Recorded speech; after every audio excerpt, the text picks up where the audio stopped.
Hello, my friends. Welcome to the Metal Shop. And this is part two of the BrassoCaster. So we left off, we'd painted the cavities with some shielding paint. Didn't paint the bottom here. I believe that this is going to go together fairly quickly because, Leo Fender, pretty brilliant, has these pickguard assemblies. You get it all wired up, all made up. Boom, you drop it in. There's two connections here to be made with the output jack. We're going to screw in the Kahler, but other than that, oh yeah, I'm going to put those really nice brass strap pins on, and I do have some cool tuners here that match the theme that have to be installed here at the other end, which I'll do under the time lapse. But you guys know my tuner method. You put them in, you screw them in tight with the 10 mil. You line them up on the back side with a straight edge. I'll drill the holes, pre-drill the holes. I'll put some wax on the screws, and this is a good trick. Just get yourself some chapstick. This Blistex is actually good because it's even a little bit slicker. Put a little bit of wax on the screws.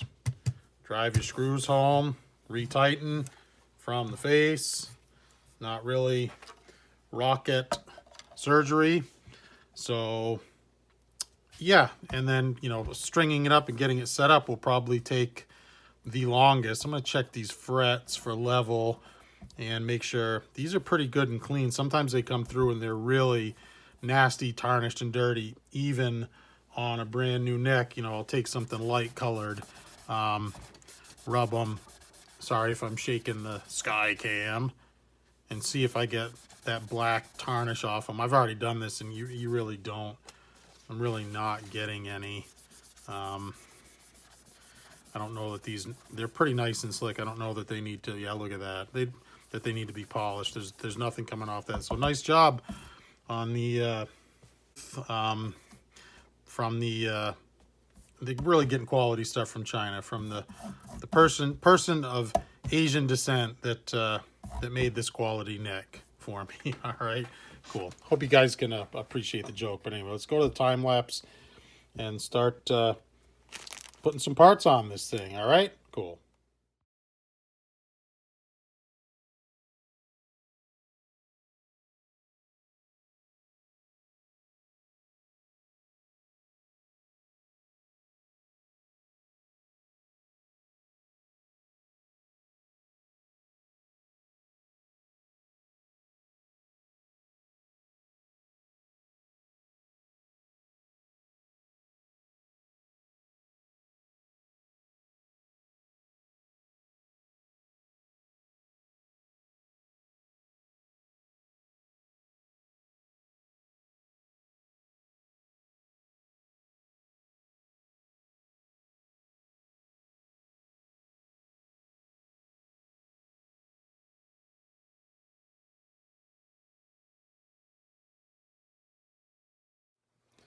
All right. Well, we're in pretty good shape right now.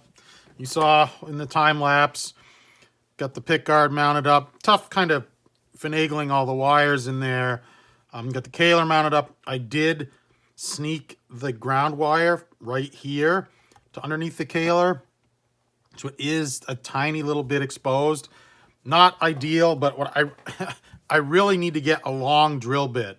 My drill bits are all regular size, and you try and go from here to that cavity with a drill bit, and your chuck is rubbing up against it, and you can't do it cleanly. So I elected to do that for now. When I bought this kind of relic bronze output jack, it came with some really nice bronze screws, and I was like, ooh, those look nice. I was able to find them on Amazon, of course. Dirt cheap, be here in a couple of days. These are the black Charvel screws, which are a little bit smaller, that I'm going to ditch. But I attached them to this pick guard. Again, the entire electronics assembly, both pickups, Both the volume, the tone, the push-pulls, the three-way came off of a Charvel Pro Mod series. So we still got the tuners to mount. I'll do that in a time lapse, but I thought that I would mount the. I'm sorry, I just can't stop cleaning and polishing. I am gonna mount these the string ferrules here on the back, even though they're not necessary. And I usually do that with. Thought I'd try something new here today. Got this tiny little ball peen hammer. I've got a nail set. I thought I would give that. Oh, that one just dropped. That dropped right in. Is it loose? I thought they were really tight. No. Well, guess that kills that idea. These are going to have to get.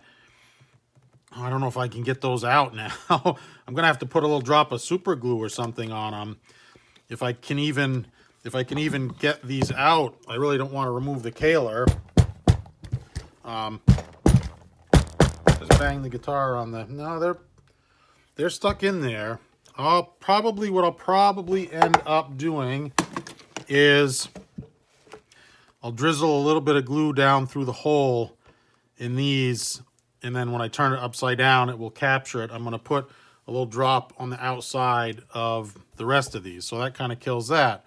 So let's, we'll cut to the time lapse and get these tasks accomplished. All right, cool.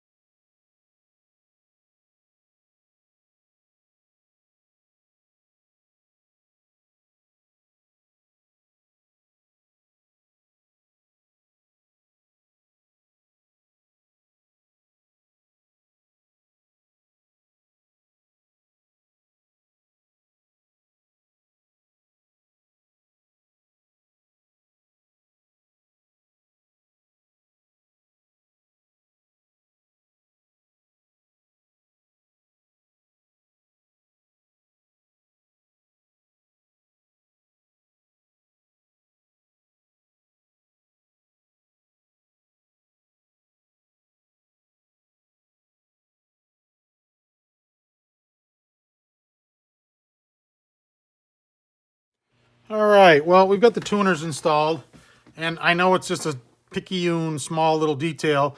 When I bought these off of eBay, they're nice antique bronze looking. I thought they were replicas of mini Schallers. These have the full-size buttons. Not really the end of the world, but you'll see they're pretty close to one another here. They look nice. On the big headstock, they look nice. And you saw me get these level and pre-drill with a steady hand, put the screws in with a little bit of wax on them, and then it's really a back and forth. These need to be tight.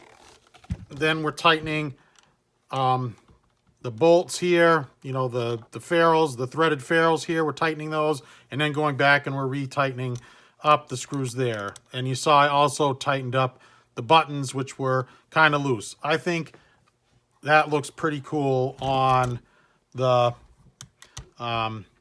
with the large headstock and the full-sized Schaller style buttons. Hang on, we'll get this thing spun around here. I did notice something else when I was installing these, and I was able to pop them out, and I used super glue on all of them. And this is just a finishing touch. Obviously, I don't need the ferrules because I've got a Kahler on here, but I wanted this to look finished, like we modified an existing guitar. And when I was super gluing them, I got I think I dropped the super glue bottle. It fell here, and there was a couple of little drops, and I noticed something. I went to flick them off real quick, and I don't know if you guys can see that. Yeah, you can kind of see it there. The clear coat comes right off with your fingernail. And I noticed something. I think I did it off camera, or I did it on the time lapse. When I went to install the strap buttons, I kind of skidded off with the drill bit or the center punch. I can't remember. And I was like, oh, there's a mark there. And I just kind of went like this, and the mark went away. And I realized I was chipping off the clear coat with my fingernail. So this guitar is going to get a lot more relic intentionally or unintentionally very quickly. That's kind of, I didn't expect that. And the Guitar Fetish probably needs to address that. It's kind of that, it's kind of a matte finish, or it's not a gloss finish. And I told you it was really susceptible to scratching and whatever, but the finish isn't durable in the slightest. And it's almost like you need to have a durable finish on the guitar and then relic it, not put on this kind of crappy, freaking super delicate, tender finish that then it just doesn't make any sense to me. Doesn't make any sense whatsoever. I did want to do this on camera. Let's stand by real quick. We'll get this thing plugged in and tested here. Before I go to string it up and everything, I like to, give the old tap tap on the pickups and just make sure everything is working properly. So stand by. All right, we're plugged in here, and full disclosure, I found something out off camera, and I'll share it with all you guys. But here, we're in the bridge position. Let's turn this all the way up, and we got no output. That's weird. We go to do this, a little bit of output, but not much. A little more. But the volume knob's all the way off. Oh, all right. Let's try this. Okay.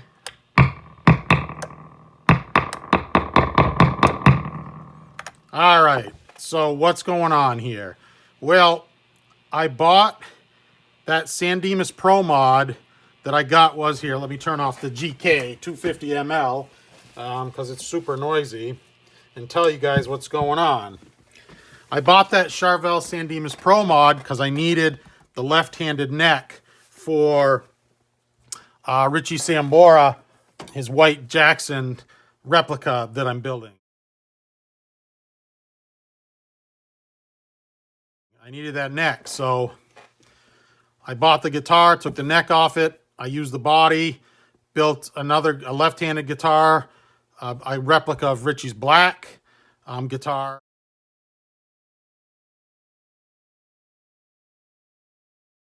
I reversed everything, made it left-handed, put a right-handed neck on that so that it was reversed, and I sold that one on. I transferred everything from that San Dimas Pro Mod, the left-handed San Dimas Pro Mod, to this pickguard. And what I have discovered is the volume knobs and the tone knob are left-handed taper. So when we turn this thing, if we're standing top facing it, when we turn this thing all the way clockwise, it's off. When we turn it all the way counterclockwise, it's fully open. Same with this. Not much I can do about that. Those are left-handed taper push-pulls. I'm sure I could find them and rewire the entire guitar, but that's going to be pretty time-consuming. Kind of a quirky little thing. I'll probably just leave that. And the three-way switch, yeah, it was on a left-handed guitar. I just simply transferred it to this right-handed guitar, so it's upside down. I'm going to have to, when I go to change out all these screws to bronze, I'll take the pickguard off, and I'll just swap that around. If I believe I can. I think I can just switch that so that I at least have, bridge, both neck pickup there. I'm gonna have to get used to the left-handed taper there. So unfortunately, that's gonna put me in a holding pattern for this project. So if you'll bear with me just 1 second, I'm going to return and we're going to add on a little mean tweets addendum to the end of this video for your entertainment purposes. All right. So stand by. All right. So just the other day on one of the groups, one of the Facebook groups, I ran afoul of this particular individual, and I just didn't understand what was going on. But I kind of thought about it a little bit, and then Eddie Kiernan from Rexy Labs. He's the tech, the Kahler tech. You guys, if you're into guitar geeky nerd videos like this, you should know who Eddie Kiernan is. He posted up a great video about dealing with trolls and angry people on the internet. And I realized even before I saw the video, so this guy, and I'll just tell you, I'm not going to give you the member of the group, the name of the group or anything like that, but you could look it up and figure it out for yourself. Someone posted up the topic, do you think Wayne Charvel is bitter about selling the company to Grover Jackson and all the success that Grover Jackson then had with the company?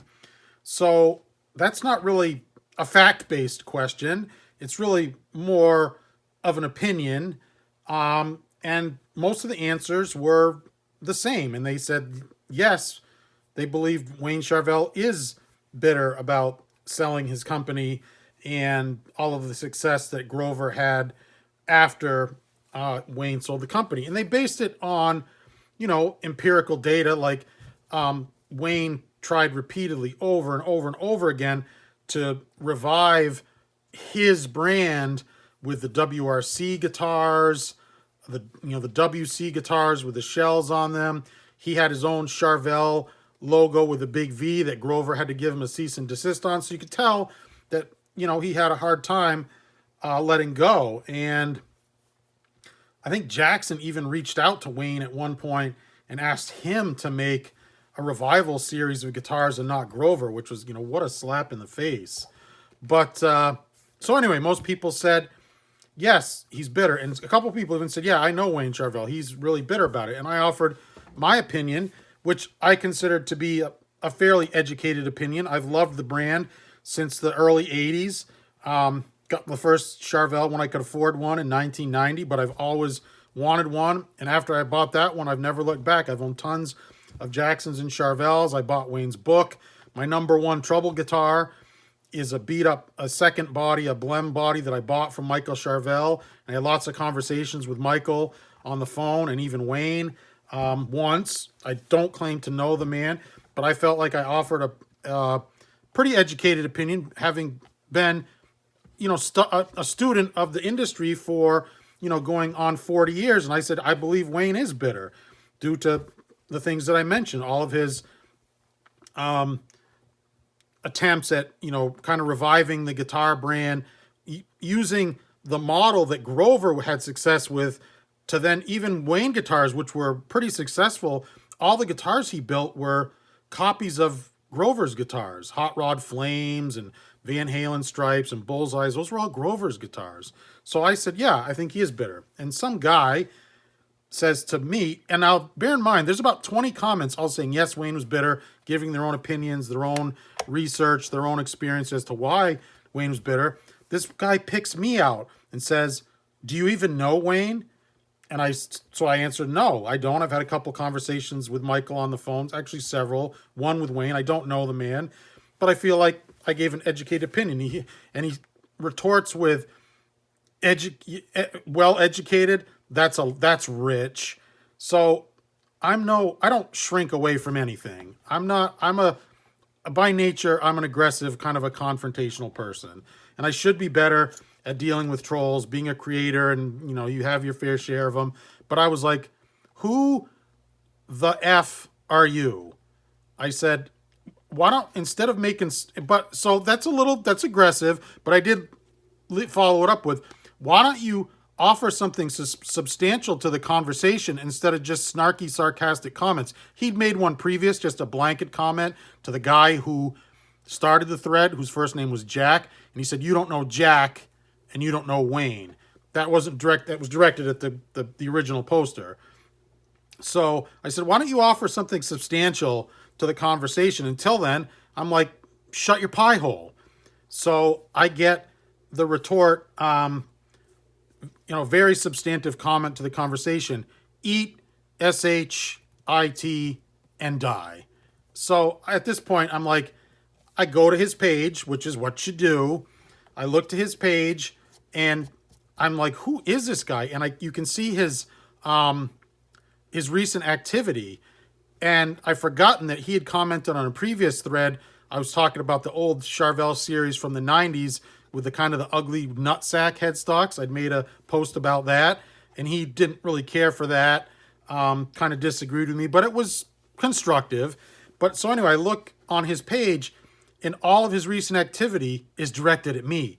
It's all me. There's 5 comments all directed at me. So I reached out to the guy who started the forum, who's an old friend of mine. You gotta understand, I go back to the very early days of the Jackson Charvel forum and even the vintage Charvels with Larry Langell before that. I've known these people for 25 and 30 years. And so I reach out to the guy, you know, the administrator of the forum, and I'm like, what's this guy's deal? And he's like, this was before the eat SHIT and die comment. And I'm like, what's this guy's deal? And I see he's not friends with any of us. There's, like I said, there's 25 or 30 of us that go back 25 years. We're all friends. We've all bought and sold guitars to each other.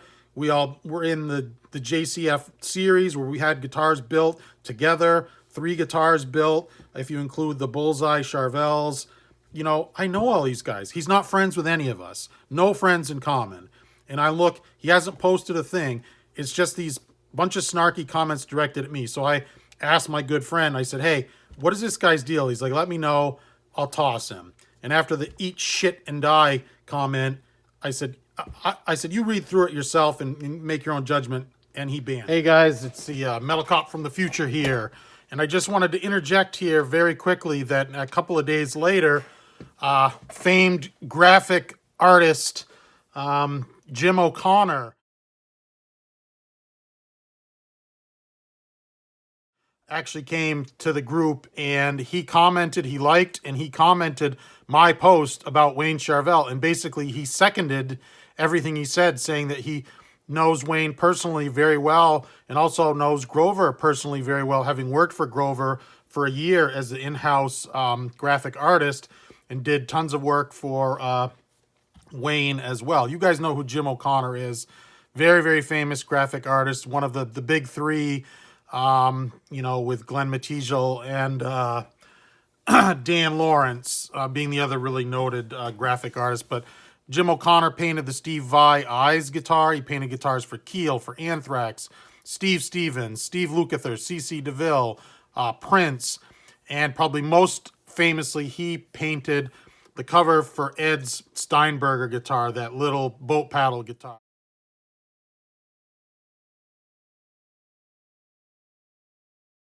Jim O'Connor did that, and I've included his comments to his reply to my comment, basically where he seconded everything I said and agreed with me for you to review, just to, you know, lend credence to what I was saying. Wasn't out of left field. It was a well-educated opinion on the subject, just like I said. And thank you, Jim, for coming in and saying that. Really appreciate it, my friend.